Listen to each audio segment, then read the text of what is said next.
Social Services and Indigenous Australians, Linda Burney. Linda Burney, welcome. Thanks, Patricia.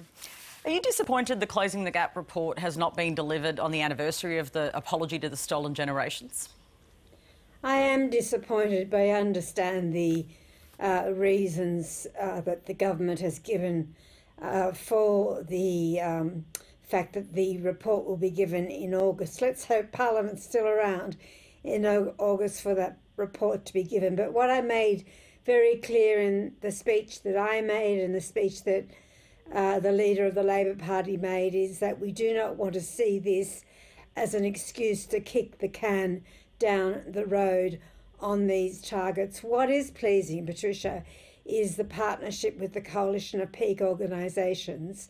But what Labor did today was extremely important in terms of advancing the Uluru Statement.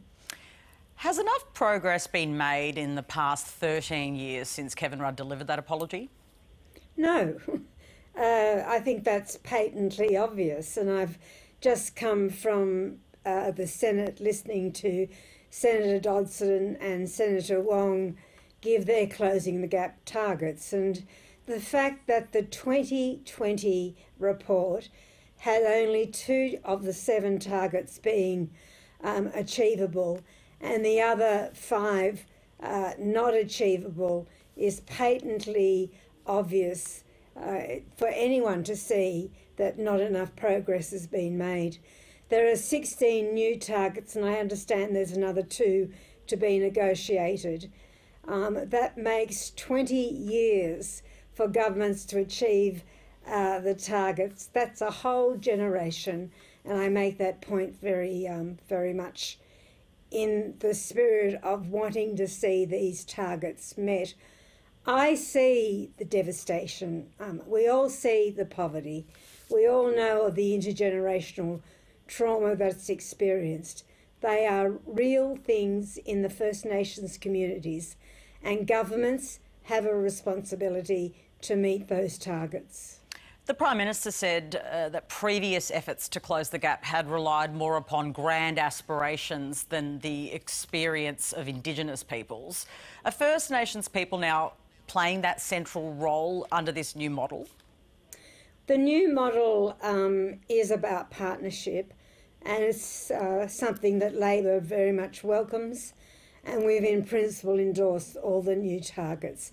I've made that extremely clear.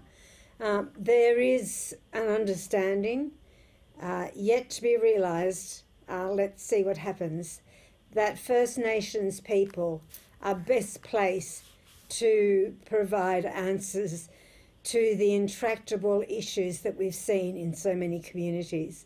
But what I have noted also is that there is very little, if no, new money to meet these new targets. And much of the effort is being pushed onto the states and territories. I urge the Commonwealth not to vacate the space, because the Commonwealth under the 67 referendum was given responsibility by the Australian people in Indigenous affairs. Look, this has been lauded as a good idea, this partnership, but what you just said I've heard increasingly from the Indigenous leaders I've been talking to about this behind the scenes, and they say to me they're worried that the Commonwealth is vacating the space, that this dilutes the sort of responsibility and the way that we try and achieve these goals. Is that what you're worried about? Do we have any evidence that that's what's happening here? Of course that's a concern, but I have enormous faith in Pat Turner and the coalition of peaks. And I know Pat very well, and she will not let the government shirk their responsibility, I can assure you. It's really important, Patricia, and the point that you're making is a really good one, that this federal government does not push responsibility onto states and territories and think that that's job done. It's not job done. In fact, a national treaty or treaties would be between First Nations people and the federal government, just to cite one point. But the disparity, the inequity, the deprivation in some communities has to be seen to be believed. I mean, communities that don't have clean drinking water, communities that don't have housing where there are 30 people in a 3-bedroom home. This is the reality of the daily lives of many First Nations people. Just quickly on some other issues, I spoke to the Minister about the vaccination rollout, priority given to Indigenous communities. Are you confident that the government strategy around vaccine rollout will work and that Indigenous Australians will be put at the front of the queue?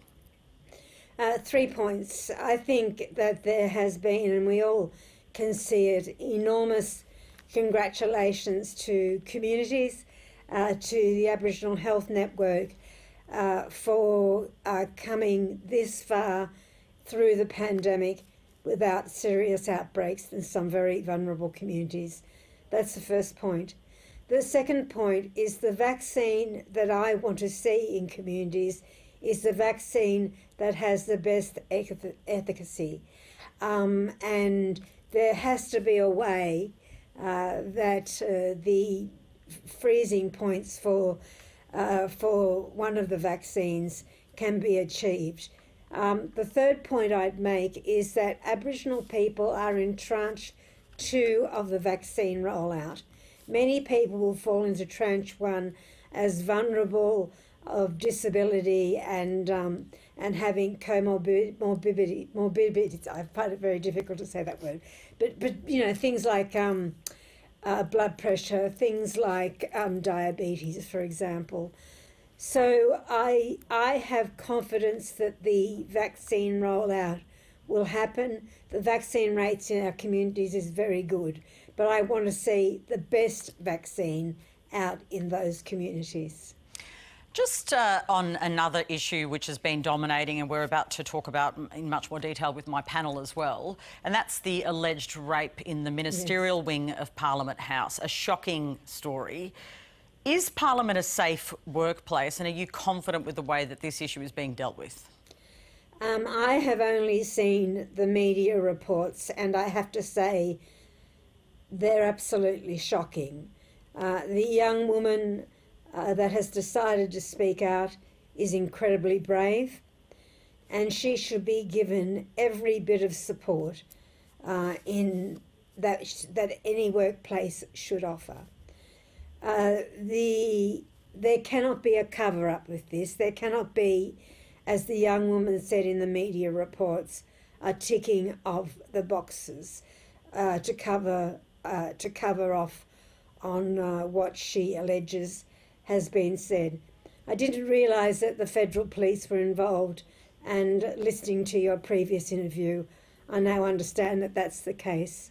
But at the end of the day, Patricia, the young woman is brave and she has to be respected in every way. And just finally, I asked Ken Wyatt, the Minister, about the Royal Society of Tasmania and the Tasmanian Museum and Art Gallery apologising for stealing Aboriginal artefacts and desecrating graves. He revealed that one institution he knows about has 10 skulls, that he has himself been involved in trying to repatriate or dealing with that issue, and that institutions across Australia, you know, we've been focused on, you know, overseas, but actually in our own nation are still doing this. What do you make of that work? Is that something you're working on together or that you're prioritising as well? It is something that I have had discussions with the Minister about. I think the point that he makes is a really important point, as is the point that you're making. The focus has to be on institutions within Australia as well as institutions repatriating items and body parts from overseas. I mean, it is just almost unthinkable that some of our ancestors are in cardboard boxes shoved away in the vaults of museums, both within Australia and overseas. And I say to those institutions, you have no need for those pieces of our people.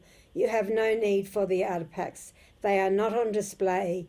There is no more value that you can get out of them, and they should be returned to communities that you can find, and we should have a national resting place, which Labor is very much advocating for in the nation's capital for Remains that don't have a providence. Linda Burney, always lovely to talk to you. Thanks for coming on. Thanks, Patricia.